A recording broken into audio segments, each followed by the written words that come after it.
Assalamualaikum warahmatullahi wabarakatuh. Selamat sejahtera. Hai guys, kembali lagi ke channel Cikgu Fazli Handsome. So hari ini kita akan menyambung pembelajaran kita dalam bab yang ke-7 tingkatan 3, iaitu pelan dan donghakan bahagian yang ke-3. Dalam video sebelum ini kita dah belajar cara-cara untuk kita melukiskan pelan dan donghakan. So hari ini kita akan belajar bahagian atau perkara yang ketiga, iaitu mengsintesis pelan dan donghakan suatu objek dan melakar objek tersebut. Okey, so kita ulang kaji sedikit apa yang kita dah belajar pada sebelum ini. Alright, so kita tahun lepas pula, video yang lepas kita dah belajar cara melukiskan pelan dan donghakan. Okey, ada dua kaedah. Kaedah yang pertama dan kaedah yang kedua. Okey, jika sudut 45 darjah berada pada sukuan yang ketiga, maka dia punya atas sudut ni ialah saya dari pekan. Okey, sisi depan pelan.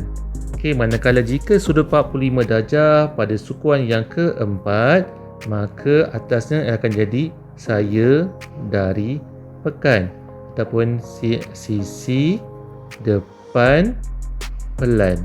Okey, jika sudut 45 darjah itu berada pada sebelah kiri, maka arah pandangannya berada pada sebelah kanan, dan jika sudutnya berada pada sebelah kanan, maka arah pandangan sisi berada pada sebelah kiri.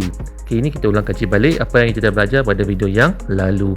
So hari ini kita nak belajar mengsintesis pelan dan donghakan. Kita nak akan lukis balik bentuk 3 dimensi berdasarkan pelan dan donghakan yang telah diberi dalam soalan. Okey, contoh soalan, rajah di bawah menunjukkan pelan donghakan depan donghakan sisi bagi gabungan sebuah kuboid dan prisma tegak. Lakar bentuk 3 dimensi gabungan objek tersebut. Okey, bila sebut lakarkan, maknanya kita kena lukiskan saja. Alright.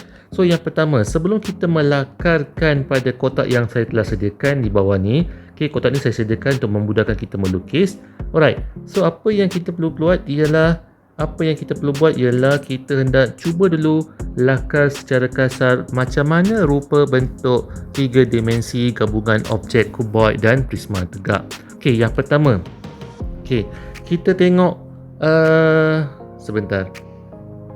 Okey, tak boleh padam. Alright, so kita tengok gambar pelan donghakan yang diberi dalam soalan. So inilah sudut 45 darjah. So atas ni akan jadi saya dari pekan. Sisi depan dan pelan. So ini adalah pandangan daripada atas.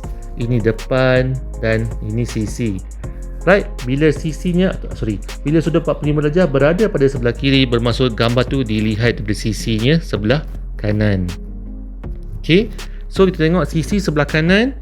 Kita boleh imagine ataupun kita boleh bayangkan macam mana rupa gambar tu. Alright, so kita cuba. Bawah ni ialah bentuk kuboid. Ini pun nampak macam bentuk kuboid juga. Tak apa, kita cuba lakar dulu. So bentuk kuboid secara 3D nya macam ni. Alright, bentuk kuboid. Kemudian nampak macam ada naik ke atas sikit, turun ke bawah. Nampak bentuk daripada sisi, bentuk macam sama seperti dalam gambar pelan donghakan yang diberi.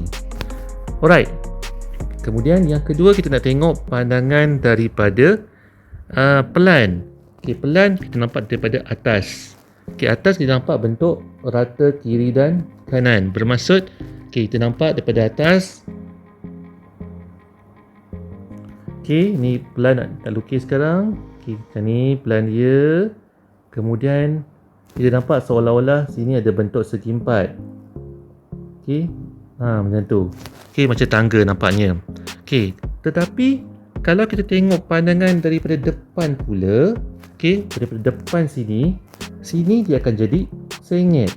So dia akan jadi sengit macam ni. Saya tukarkan pakai pen ungu, akan jadi sengit macam ni. So bermaksud bila dah tukar jadi sengit macam tu, so merah ni kita boleh buang. So kita dah siap dia punya gambar pelan secara gambar pelan pula.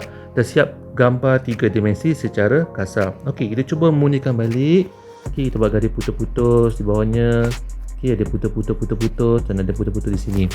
Okey, so kita nampak bentuk 3 dimensi secara kasar. Okey, sekarang kita cuba lukiskan balik pada kotak yang telah diberikan. Okey, so sebab kotak ni pun tak ada memberi apa-apa sebarang maksud, tapi kita cuba bina di atas kotak yang diberikan. Alright, so kita cuba, kita ikut dia punya corner dia. Okey, kemudian turun ke bawah. Okey, sebenarnya kalau lagi baik kalau kita dapat ikut dia punya saiz yang diberi dalam gambar ni. Alright, tadi kita mula-mula tak lukiskan dia punya sisi dulu. Okey, sisi tingginya ialah 3/2 ialah 5. Okey, panjangnya berapa? Panjangnya 2/4. Sini 2, ini 4. 2/4 ialah 6. So, panjangnya 6. Okey, kita buat 6 kotak. Okey. Kemudian tinggi kotak tu ialah 2 cm. So kita naik 2 cm. Ini pun 2 cm. Okay, kita sambungkan garisan dia. Okay, kemudian lebar dia berapa? Lebarnya 4. Okay, so 4 cm. Okay, kita cuba ikut dia punya.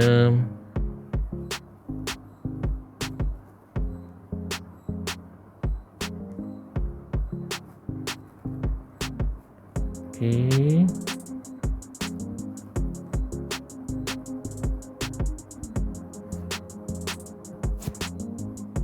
Sebenarnya kalau tak ada kotak pun mungkin lagi senang kot, sebab dia suruh lakar je kan. Tapi tak apalah, kita cuba. Alright, so dah jadi sikit dia punya bentuk.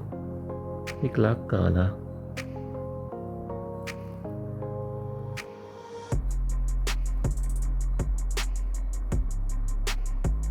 Okay.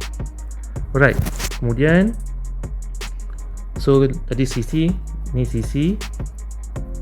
Okay, dia naik ke atas berapa cm? Naik ke atas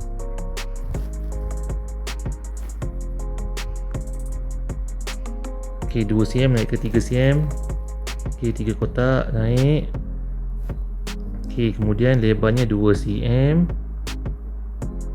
Okay, dan turun ke bawah.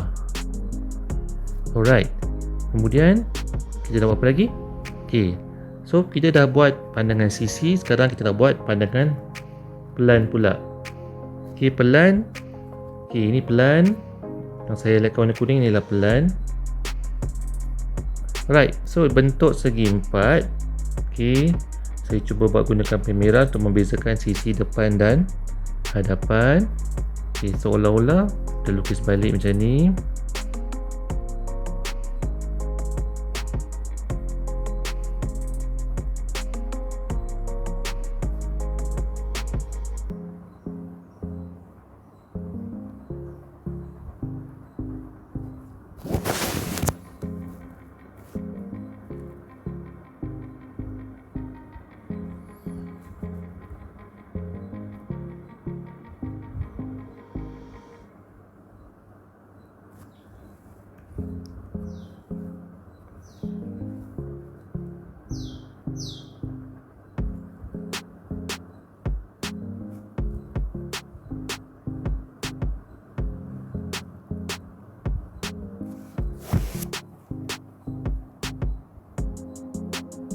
Okey, so kita nampak bentuknya daripada atas pelan. Okey, sekarang kita nak melukiskan dia punya pandangan depan pula. Okey, pandangan depan, daripada depan sini nampak bentuknya sengit. So sepatutnya sini akan jadi sengit macam ni. Okey, diturun ke bawah. So ni saya panjangkan sikit. Kita akan jadi sengit macam ni. Gitu. So yang balance merah ni yang kita nak, kita boleh buangkan dia. Okey, kita bunyikan sikit gambar ni supaya nampak cantik sikit. Gitu. So kita dah nampak bentuk secara kasar. Oh, lupa kita belum buat yang putus-putus So mana putus-putus dia? Okey. Okey, kita tak nampak putus-putusnya.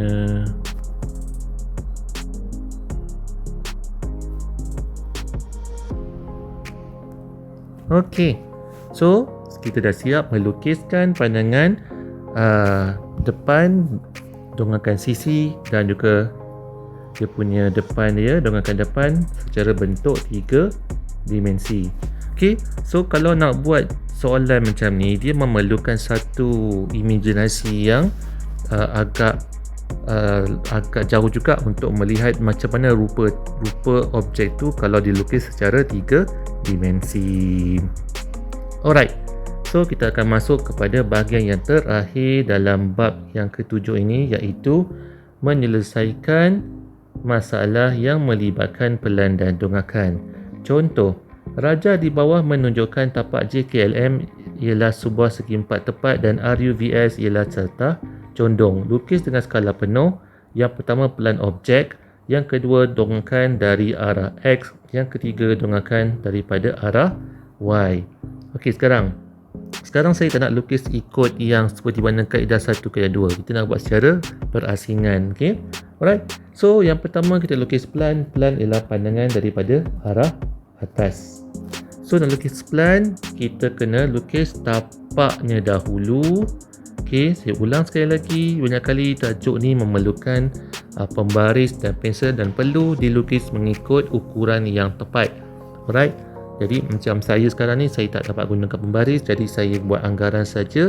Tapi bila kita jawab dalam soalan peperiksaan atau latihan, kita mesti menggunakan pembaris dan menggunakan ukuran dan sudut yang tepat. Alright, so sekarang kita lukis yang pertama pelan. Okey, pelan, tapak bentuk segi empat. Okey, kita lukis yang pertama bentuk segi empat.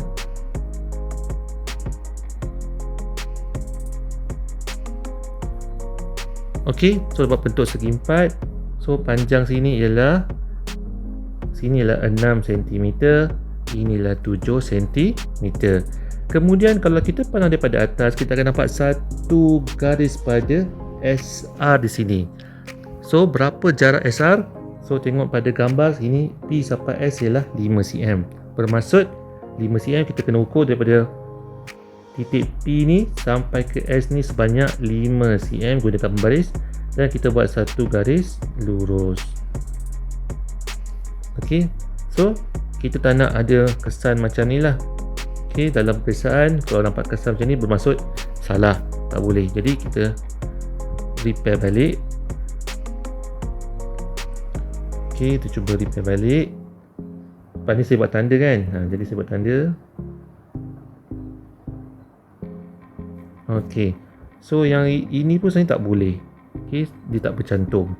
Okey, untuk pembelajaran saya terpaksa tunjuk pada awak semualah. Okey, so kita kena buat secara proper. Okey, buat betul-betul supaya dapat markah. Kita tak hilang berapa markah daripada soalan ni.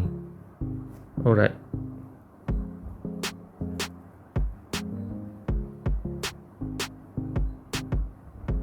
Okey, tersambung juga.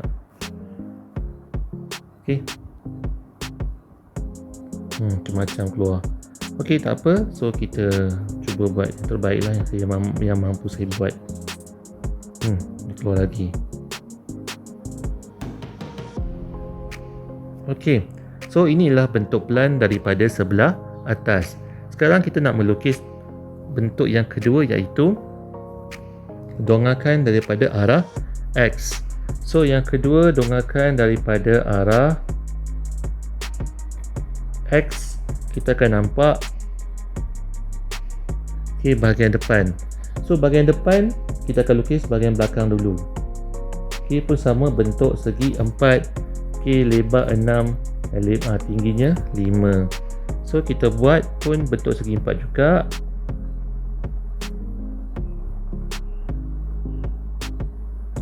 Bentuk segi 4 juga.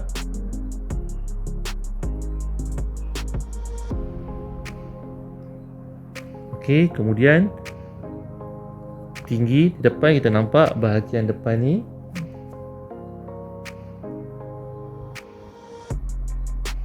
Kita nampak bahagian depan ni So dia akan ada satu garis yang melintang pada segi 4 tadi. Gitu. Okey, ada satu garis melintang pada segi 4 tadi. Jadi ni ukurannya berapa tadi? 6 cm. Ini tadi tingginya 5 cm. So kalau kita dah bagi 2, dia akan jadi bukan bagi 2. Okey, ada satu garis melintang, bawah dia 2 dan atasnya 3. Okey. Dan yang ketiga, nak lukis dongakan daripada arah Y. So Y kita akan nampak daripada sisi. Ni senang, terus nampak je. Okey. Nampak yang saya highlightkan warna ungu ni. So kita lukis saja bentuk dia. Okey. Ini semua kena gunakan pembaris. Okey. Alright, tepat bentuk macam ni. Dia punya panjang tapak dia 7 cm, tingginya 5 cm.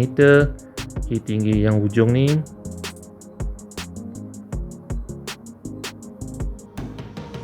Okay, hujung ni 2 dan ni dia punya atas ni 5. Alright, so kita dah siap melukis pandangan pelan, dongakan X dan dongakan Y. Okay, sekarang kita nak menyelesaikan soalan B pula, iaitu apa soalannya? Sebuah pepejal berbentuk kuboid dikeluarkan. Pepejal yang tinggal adalah seperti dalam rajah 1B. Ini rajah 1B yang bawah ni diberi DE sama dengan 2 cm. Okay, kat mana DE tu? Ni. Okay, DE ni sama dengan 2 cm. Okay, sambung lagi. Isi padu, hitung isi padu pepejal kuboid yang dikeluarkan. Okay, kita tahu yang dikeluarkan ni adalah bentuk segi 4. Okay, bentuk segi 4. Ni yang saya highlightkan warna kuning ni, bentuk segi 4. Jadi isi padu kuboid ialah, nombor 1 isi padu kuboid ialah panjang darab lebar darab tinggi. So tadi lebar dah diberi 2. Okay, panjang ni berapa diberi? Panjang ni ialah, tadi dalam soalan gambarnya atas dia berkait. So gambar di atas ni ialah 5. So sini ialah 5. So 5 darab 2 darab, berapa tingginya ni? Tingginya ialah, tadi tinggi bagi FK dalam gambar di atas ialah 2. Okay, PG sama dengan okay. So 2. Okay, sini 2. Jadi bila dah terpotong 1, dia akan jadi 1. So tingginya 1. So 5 darab 2 darab 1.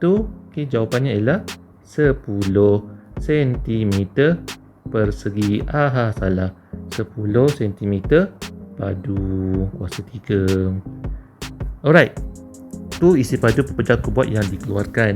Kemudian dia kata apa lagi? Yang kedua, soalan yang kedua dia kata nisbah isi padu gabungan objek yang asal dengan isi padu gabungan objek yang tinggal. Okey, maksudnya yang asal, yang mula-mula tadi, kita kena kira keseluruhan dia punya isi padu, kita nisbahkan dengan yang soalan B ni pula. Okey, berapa yang tinggal. Okey, yang pertama kita kira satu persatu. Okey, isi padu yang asal. Okey, yang asal. So yang asal ni, kalau kita tengok ni, ialah bentuk gabungan kuboid dengan kuboid dengan prisma. Okey, so saya pecahkan kepada dua bahagian. Okey, kuboid yang saya lorikkan warna pen biru muda ni, okey, saya lorikkan. Dan yang saya tak lorikkan ataupun saya lorikkanlah juga pakai pen merah di belakang ni ialah isi padu prisma. Okey, so kuboid, okey, dapatkan maklumat ini 6, lebarnya 5, tingginya 2. Okey, isi padu kuboid, terus kira kat sini lah senang. So kuboid campur prisma. Okey, ni isi padu isi padu kuboid campur isi padu prisma. Okey, kuboid panjang darab lebar darab tinggi tambah prisma. Okey, prisma ialah luas tapak darab tinggi. Luas tapak darab tinggi. Okey, so kuboid 6 darab 2 darab 5. So 6 darab 2 darab 5. Okey, tambahkan luas tapak trapezium ialah luas tapak prisma ialah bentuk trapezium. 1/2 atas tambah bawah darab tinggi dia. So atas ini yang saya dah terangkan guna pen merah ni ialah 2 tambah yang belakang ni yang saya terangkan lagi pakai pen merah ni ialah 5 darabkan yang saya terangkan lagi pakai pen merah ni 7 tolak 5 ialah 2 darabkan lagi dengan tingginya. So mana tinggi dia? Ni yang belakang ni. Okay, yang saya terangkan pakai pen merah ni kalau awak semua nampak berapa? 6. Okay, 6. Jadi kita kira guna kalkulator berapa jawapannya. Okey, sekarang kita dah keluarkan kalkulator kita. Kita kira sekarang. Okey, bagi kuboid 6 darab 2 darab 5 ialah 60 tambah yang belakang tu pula yang prisma 1/2 darabkan dengan 2 tambah 5 darab 2 darab 6. Jawapannya ialah 42. 60 tambah 42, 60 tambahkan 42, jawapannya 102. Ni yang asal. So sekarang kita kira baki pula. Nak kira baki lagi mudah. So isi padu asal kita nisbahkan dengan isi padu yang tinggal lah. Ataupun apa dia saya kata tadi? Isi padu yang tinggal, betul. Isi padu yang tinggal. So isi padu asal tadi kita dapat jawapannya ialah 102 nisbah isi padu yang tinggal. Mudah saja kita ambil isi padu yang asal 102 tolakkan dengan kuboid yang kita dah buang tadi 10. So jawapan yang kita dapat ialah 102 nisbah 102 tolakkan dengan 10, jawapannya ialah 92. Kemudian bila dapat jawapan macam ni, kita akan bagi jawapan dalam bentuk nilai yang terkecil. So macam mana kita cuba bagikan dengan nombor 2 lah. 102 bahagi 2 dapat berapa? 5 pula 2. Dapat 51. 92 bahagikan dengan 92 bahagikan dengan 2, jawapannya ialah 46. Boleh kecil lagi tak? Kalau pakai CV3 pun dah tak boleh, CV4 pun tak boleh. Rasanya ni dah paling kecil. So inilah jawapan yang terakhir yang kita nak cari. Nisbah isi padu asal kepada isi padu yang tinggal ialah 5 plus 1 nisbah 46. Alright, so kita dah siap mempelajari keseluruhan bab yang ke-7 tingkatan 3. Seperti biasa, boleh subscribe channel saya, channel YouTube saya Cikgu Fazli Handsome, dan juga boleh subscribe channel Telegram saya Cikgu Fazli Handsome juga jika ingin mendapatkan nota yang saya gunakan. Jangan lupa tekan button loceng untuk mendapatkan notifikasi berkenaan video saya yang akan datang. Sehingga kita berjumpa lagi di video yang akan datang. Bye bye.